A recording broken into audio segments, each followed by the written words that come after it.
আপনারা কুণাল চোরের চালাকিটা এখনও ধরতে পারলেন না। উনি খুব চালাক।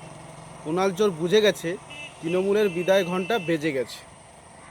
আর যদি এখন সুস্থ থাকে তো কুণালকে দিয়ে তৃণমূল বিজেপির নামে বা শুভেন্দু অধিকারীর নামে উল্টোপাল্টা বলাবে।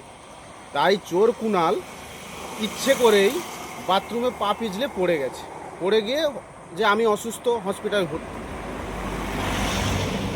উনি খুবই চালাক, উনি পাল্টিবাজ একটা চোর, এটা কেউ বোঝে না। খুব ভালো করেই জানি যে বিজেপির নামে এখন বলাটা খুব বিপজ্জনক হয়ে যাবে। কেন? বিজেপি আসছে 2026-এ, আর কুণালের বাঁচার পথ নেই।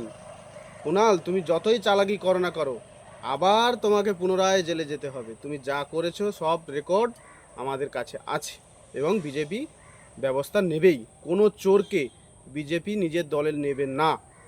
জয় শ্রীরাম।